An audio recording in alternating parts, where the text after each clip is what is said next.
Good morning all of you. Bharadwaj tutorial से मैं हूं अजय भारद्वाज।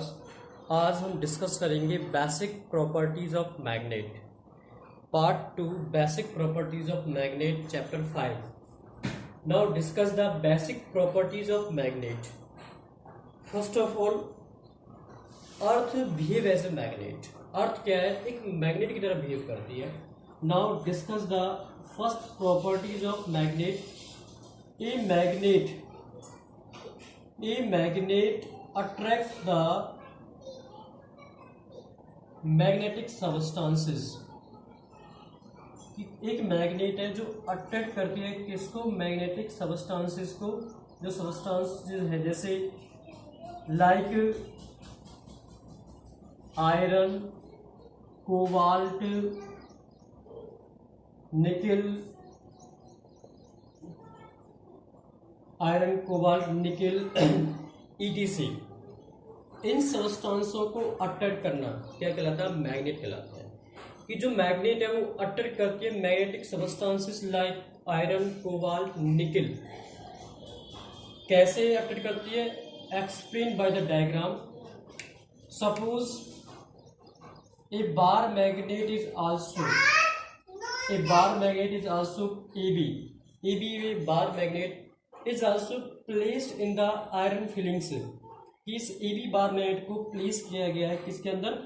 आयरन की फिलिंग के साथ प्लेस किया गया है। कि जहाँ पे बहुत सारे आयरन के छोटे छोटे पार्टिकल्स रखे हुए, उसके बीच में इस मैग्नेट को रख दिया। तो रखने के बाद क्या हुआ कि जो आयरन की फिलिंग्स थी वो किलिंग हो गई। आयरन की जो फीलिंग्स थी वो किलिंग हो गई ऑन द मैग्नेट। मैग्नेट के ऊपर क्या हो गई? किलिंग हो गई। मैग्नेट के ऊपर जाके अटैच हो गई, जुड़ गई या अट्रैक्ट हो गई। कहीं पे बहुत सारे इकट्ठे हो गए, गैदरिंग हो गई, कहीं पे बहुत कम।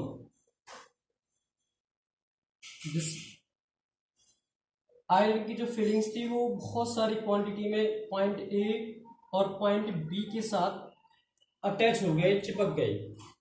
कि हमने क्या लिया? एक मैग्नेट लिया, उस मैग्नेट को प्लेस्ड किया आयरन की फीलिंग्स में, और आफ्टर सम टाइम्स कि जो आयरन की फीलिंग्स थी वो क्या होगी? Killing on the magnet. Magnet पे किलिंग हो गई, यानी कि मैग्नेट पे जाके चिपक गई। कहीं पे बहुत ज्यादा क्वांटिटी में, कहीं पे बहुत कम क्वांटिटी में। जहाँ पे बहुत ज्यादा क्वांटिटी में ये आयरन की फीलिंग्स किलिंग हुई, वहां पे क्या थे? पोल थे। तो it means the strength of the magnetic field, strength of the magnetic field is maximum at the pole and minimum at the centers. कि जो मैग्नेटिक फील्ड है, जो मैग्नेटिक फील्ड की स्ट्रेंथ, जो क्षमता है, वो पोलों पे तो मैक्सिमम होती है, और सेंटर पर, जो ये सेंटर है जो इसका, इसमें क्या होती है? मिनिमम होती है। तो it means a magnet attract the magnetic substances like iron, cobalt, nickel is attracting maximum at the pole and minimum at the center of the magnets. This is the first properties of the magnets. Now discuss the second properties. Second properties क्या है? कि कोई भी एक magnet है, उस magnet को suspended किया, एक मैग्नेट थी उसको सस्पेंड किया किसी भी थ्रेड से, अनस्पून थ्रेड से। तो सस्पेंड करने के बाद वो magnet always show the north and south direction से, सेकेंड पॉइंट, कि कोई भी एक मैग्नेट है, this is the bar magnet AB। इस मैग्नेट AB को सस्पेंड किया किसी भी थ्रेड से, तो ये मैग्नेट ऑलवेज क्या शो करती है? नॉर्थ एंड साउथ डायरेक्शंस को शो करती है, NS को शो करती है। This is the NS is the north and south direction से। Now this is the dotted line is passing through the pole NS. This is the magnetic axis of the magnet. N and S are the two magnetic pole of the magnet. N is represent the north pole, S is the south pole. NS is the magnetic length, AB is the geometric length। जो NS है, जो magnetic length है, वो हमेशा ध्यान रखना, NS always 6/7 of AB। कि जो NS होगी हमें हमारे पास जो नॉर्थ और साउथ की जो मैग्नेटिक लेंथ है, इसे कहते हैं north south magnetic length. Magnetic length of NS is always 6/7 of geometric length of the magnet AB। ये 6/7 होती है किसके? ज्योमेट्रिक लेंथ ऑफ AB के। तो इट मीन्स अगर कोई भी मैग्नेट है, अगर उसको सस्पेंड करते हैं तो always north and south directions को शो करती है। ठीक है। अगर कोई भी हमारे पास सपोज ये वर्टिकल लाइन होती है, दिस इज द वर्टिकल, ये वर्टिकल लाइन है, ये x डैश है और ये क्या है हमारे पास y dash. x dash is also show the geometric axis या magnetic axis, y dash show the vertical axis या equatorial line of the axis. ये इक्वेटोरियल लाइन को शो करता है, ये एक्स एक्सिस को शो करता है। And a line is also passing through the, this line is also passing through the pole N and S। अगर कोई लाइन पासिंग हो रही है पोल N और S से, और ये this is the vertical show करता है वर्टिकल पाथ को, it also represent the magnetic meridian. ये क्या रिप्रेजेंट करता है? मैग्नेटिक मेरिडियन को रिप्रेजेंट करता है। This is the magnetic meridians, this is the magnetic meridians, this is the geographic south, this is the geographic north. तो it means कि कोई भी एक मैग्नेट है, अगर उस मैग्नेट को आप सस्पेंड करते हो किसी भी थ्रेड से, तो मैग्नेट ऑलवेज शो करती है नॉर्थ एंड साउथ डायरेक्शंस को शो करती है। This is the second point of the properties of magnet. Next point, third point. Third point क्या है? Like pole always repel each other but unlike pole attract each other. This is the like pole. अगर हमारे पास like pole है वो तो repulsion arise करेंगे, repel करेंगे। And unlike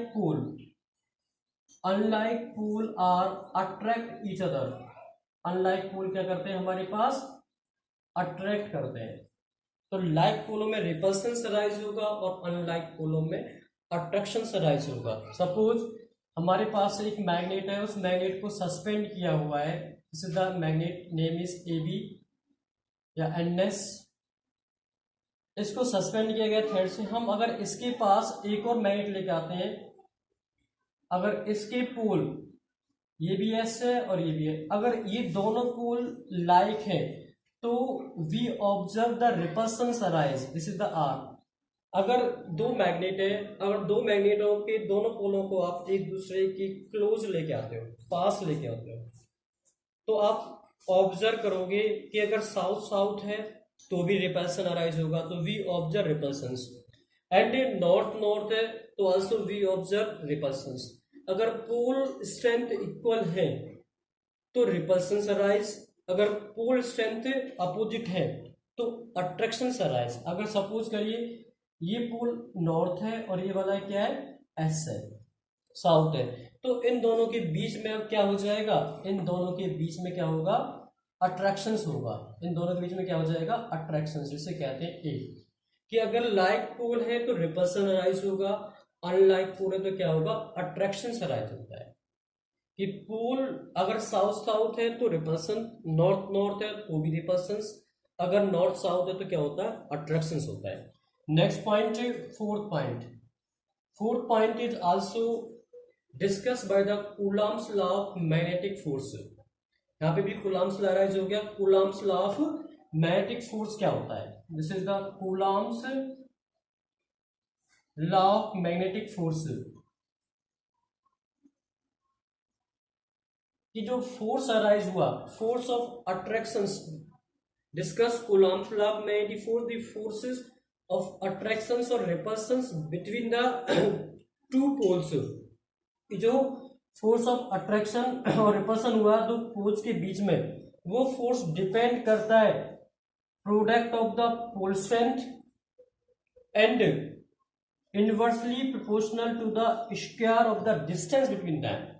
inversely proportional to the square of the distance between them. कि जो फोर्स ऑफ अट्रैक्शन और रिपल्सन अराइज हुआ है वो डिपेंड करता है product of the pole strength and inversely proportional to the square of the distance between them. Combining these factors, F proportional to m1 m2 upon में r square, where इसके बाद यहाँ से कि जो F इक्वल टू क्या हो जाएगा के m1 m2 अपॉन में r square, where k is the proportionality constant, its value is k equal to mu naught upon 4 pi in SI system and k equal to 1 in CGS system. कि जो k की value है, k की value SI system में तो mu naught upon 4 पाई होती है, इसे कहते हैं मैग्नेटिक फोर्स कांस्टेंट भी कहते हैं। तो वेयर k इक्वल टू क्या हो जाएगा mu naught upon 4 pi in SI system, then F equal to mu naught upon 4 pi m1 m2 upon में r square. This is the formula for Coulomb's law of magnetic force. F equal to mu naught upon 4 pi m1 m2 upon r square. Mu naught is the absolute magnetic permeability in the free space. Mu naught is the absolute magnetic permeability in the free space. Now value of mu naught upon 4 pi equal to 10 की power minus 7 Weber per ampere per meter. Weber per ampere per meter. This is mu naught upon 4 pi equal to 10 की power minus 7 Weber per meter per ampere. And the unit of magnetic pole strength, the magnetic pole strength is said to be, the magnetic pole strength is said to be in 1 ampere meter. Means इसकी जो unit होती है magnetic pole strength की क्या होती है, ampere metre होती है। और 1 एम्पियर मीटर कब होगी इसकी वैल्यू, कि जब pole strength is always unity, distance is also unity, force is also 10 की power minus 7 and mu naught upon 4 pi is also 10 की power minus 7. तो it means the unit of the magnetic pole strength m1 m2 is also ampere meter. Note point है कि जो magnetic pole strength है, जो magnetic pole strength है इसकी जो वैल्यू होती है, magnetic pole strength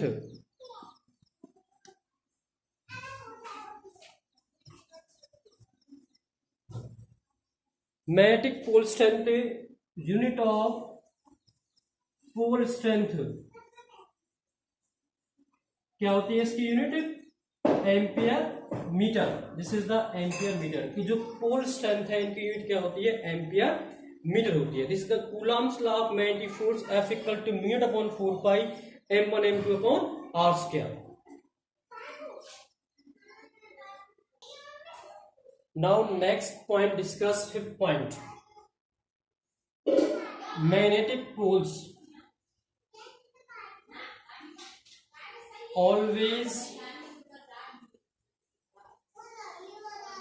always exist in pair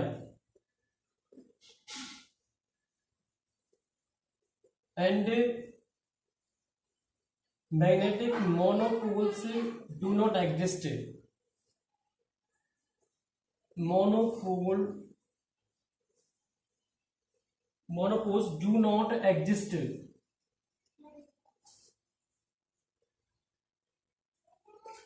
next point है ये, मैग्नेटिक पोल्स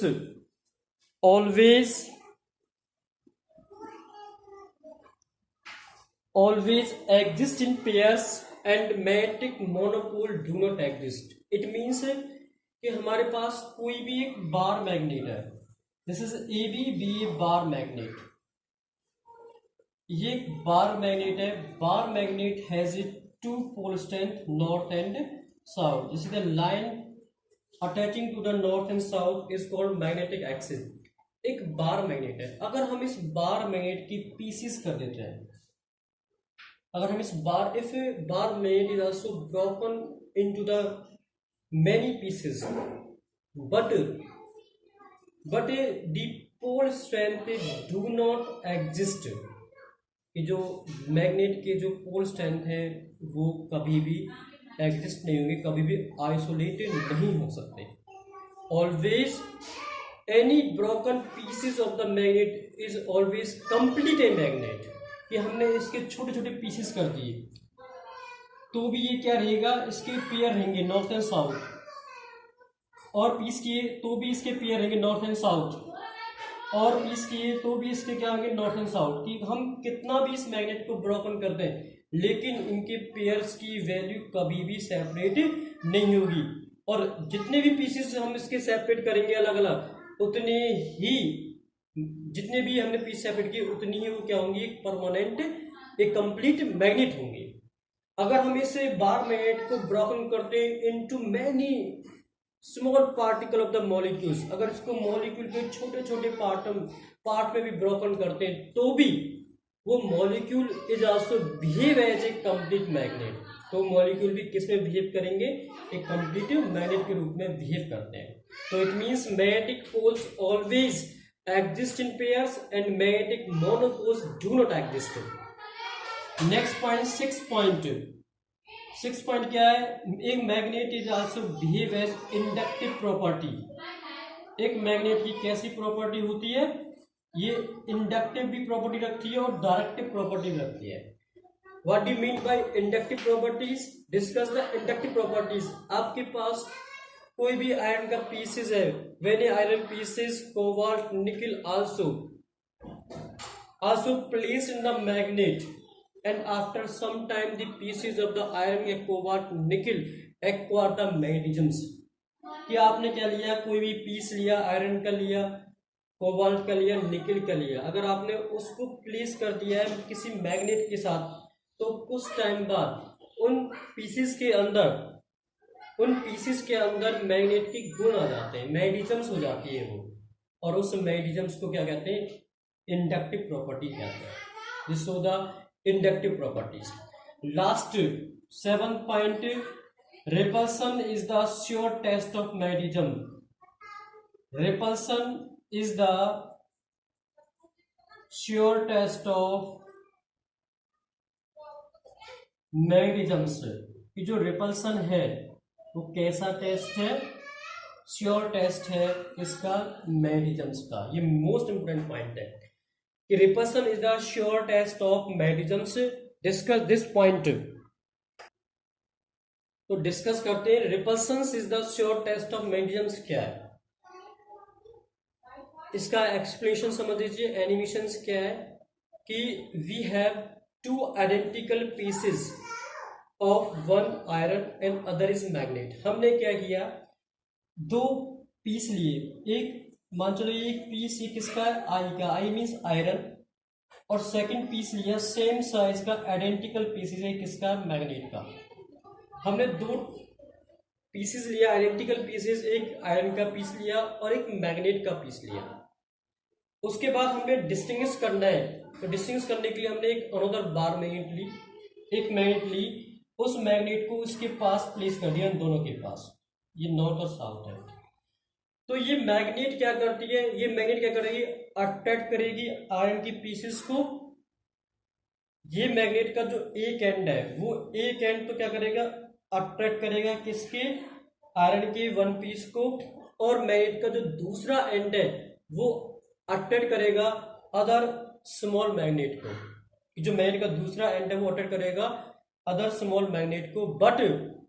बट बाकी जो रिमेन पार्ट रह गया इस मैग्नेट का और इस मैग्नेट का, अगर उन दोनों के पोल्स इक्वल है और उन दोनों के पोल इक्वल है तो उनके बीच में क्या क्रिएट होता है, रिपल्सन क्रिएट होता है। तो रिपल्सन क्या है, is the sure test of magnetism. Once again कि we have 2 identical pieces of one of iron and other is magnet। Now to distinguish between these pieces of magnet and iron by a other magnet to prove the repulsion is the sure test। कि हमने क्या किया, इनके बीच में distinguish find करने के लिए कि इनमें कौन रिपल्सन टेस्ट को शो कर रहा है, तो हमने एक और मैग्नेट ली और उस मैग्नेट को आयरन के पास और जो दूसरी स्मॉल मैग्नेट है एम के पास इसको रख दिया। तो जो अदर मैग्नेट हमने ली है वो मैग्नेट क्या करती है, वो अट्रैक्ट करती है आयरन के पीस को अपनी तरफ एक एंड पर, और जो बाकी जो बचा हुआ दूसरा एंड है वो क्या करता है, अट्रैक्ट करता है other pole of the small magnet जो हमने पहले इमेजिंग किया है उसको क्या करता है। बाकी जो बचा हुआ इन दोनों का मैग्नेट का जो बाकी बचा हुआ पार्ट है, बाकी जो बचे हुए लाइक पोल है वो क्या करते हैं, रिपल्सन्स अराइज करते हैं। तो it means repulsion is the sure test of the magnetism. This is the basic properties of the magnet today will discuss. आज हमने डिस्कस करी है। तो ये बेसिक पार्ट चल रहा है इस चैप्टर 5 का, मैग्नेटिज्म एंड मेटल्स का। जो भी टॉपिक सीबीएसई सिलेबस के हैं वो सारे कराए जाएंगे। तो मैंने बेसिक डिस्कशन किया है कि इसमें जो Coulomb's law of magnetic force है वो मोस्ट इंपोर्टेंट पॉइंट था, इसलिए मैं डिस्कस किया गया है। फिर इसके बाद सीरियल से जो भी सीबीएसई के टॉपिक्स हैं वो आपको रूटीन से कराए जाएंगे। Please note down this point the notebook, subscribe the channel, press the bell icon. Thank you for watching this video.